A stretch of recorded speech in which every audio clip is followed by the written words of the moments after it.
All right, back in the laundry room, and today I'm gonna be working on the back wall, which right now consists of a set of French doors, a large window that's up above, and just a bunch of wall space. So I'm gonna be taking out the French doors and replacing that with one large 36-inch wide big glass pane door, and then taking out that window up top completely, and then also adding a doggy door to the side, right about there. We definitely want some way for the dogs to come in and out because this is where they're gonna get fed and this is where water will be. So throughout the day, if they're outside, they can come in here to cool down or to get a drink of water. Right now there is no doggy door, so Hansel has found a way to chew through the screen door and actually use the handle and pop open the handle and pop in on his own. It's pretty funny, but it's also not good that he's chewing through the screen door. So having a doggy door to get in here, it's gonna be great.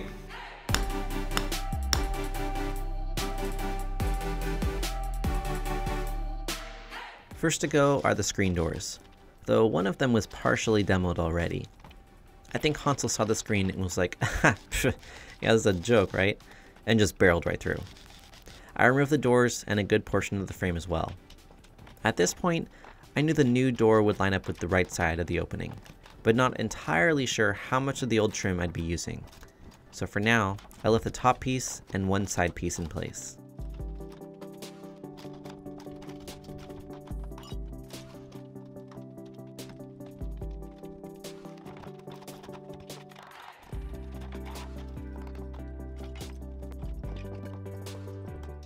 There were some crusties on the concrete underneath where the door was.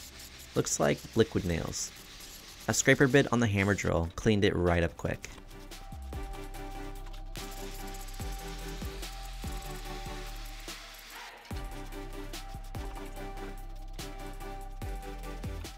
Right above the double door is a decorative window that doesn't open. The new single door will be smaller than the old double door, so this window has to go as well. It's kinda cool looking, so instead of throwing a baseball through it, which I would have liked to do, I figured I'd just save it to use down the road. Maybe for like a playhouse window or something else. We'll see.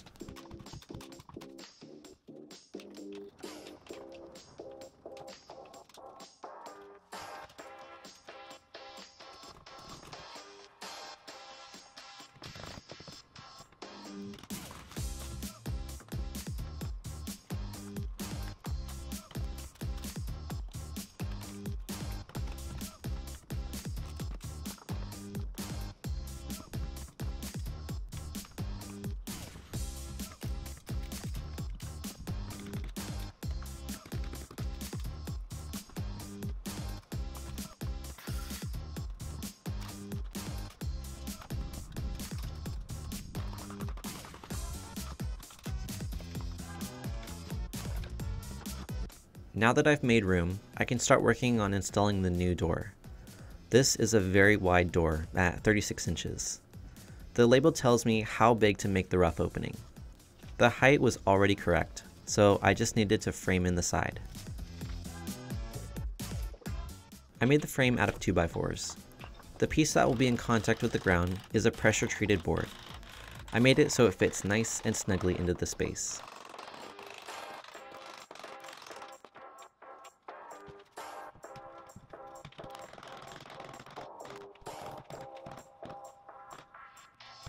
The old upper window also needs a frame so I can enclose it.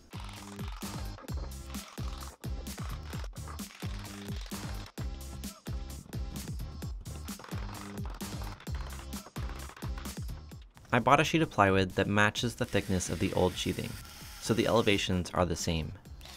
I secured the new framework by screwing it to its neighbors. At some point, the bottom of the new door framework will be anchored into the ground.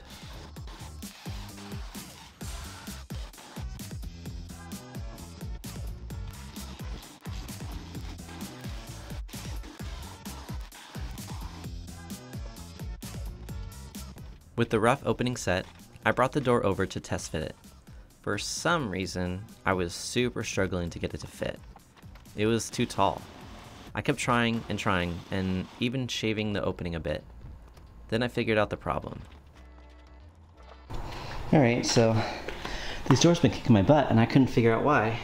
And now I know it's because there's these little plastic things on the bottom that need to pop off. And that's why it's been raised up and being a big pain in the butt. So they have it on both sides. Look at that. Okay. Now it should lay flat. That was really dumb. Okay, let's try this again. Yeah, now it fit and no problem. I used the majority of a bottle of caulking, then put the door in place. I put a few screws in to hold it temporarily.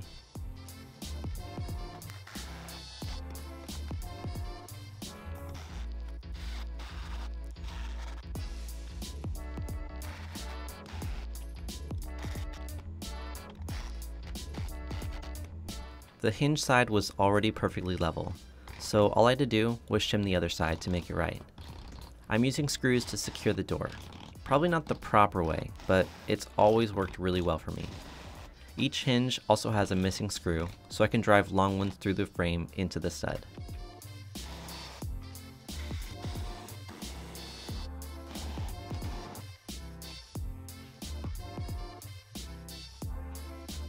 I added a doorknob and a deadbolt.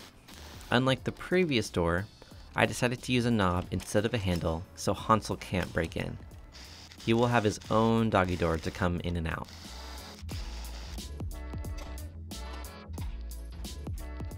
After analyzing the wall a bit more, I decided to just do new door trim. That's easier than trying to force a match. I also decided to demo more of the wall siding.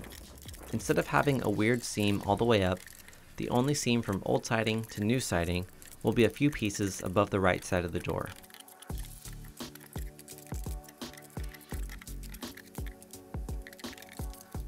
It's interesting how old sheathing looks like it was made from small leftover pieces, instead of one large sheet.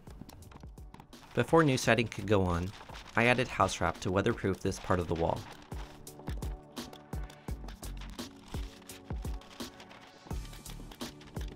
I added new trim around the door, matching the width of the old trim. The trim slightly overlaps the door frame, and both sides of the new trim will eventually get caulking. I finally found the pass load nail gun that I was looking for. It helped speed up the process, but as you'll soon see, it had a lot of problems that made it not that much faster.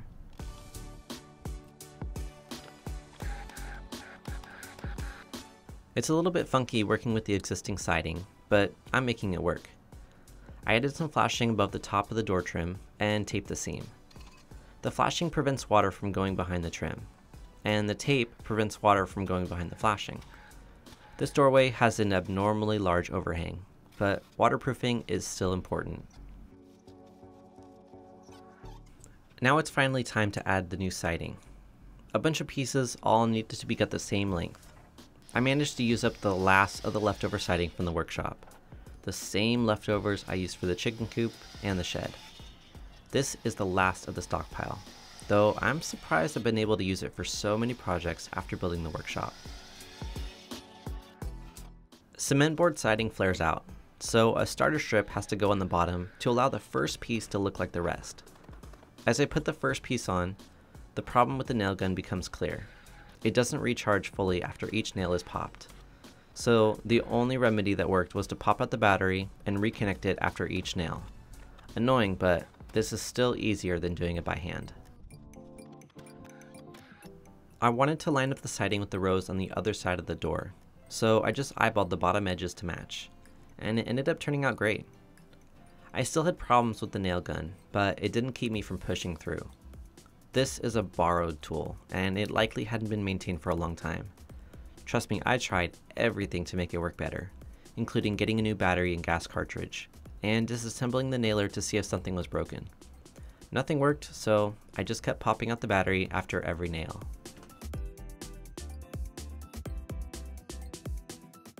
When I got to the top of the door frame, one piece had to be custom cut to fit around the top. I was now out of long pieces, so I had to split it into two. Behind the seam, I placed a piece of flashing that would prevent water from getting through. The tippy top row had to be ripped down to size. The supply I had left caused this to be broken into 3 pieces.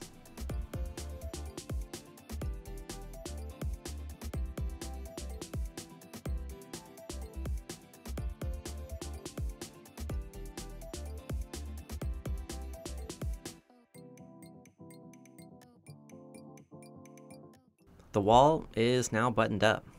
It just needs some caulking and then it'll be ready for paint. Though before I do that, I'm going to add a doggy door so the doggos can have a way to come in and out of the house on their own. Okay, that's it for now. See ya.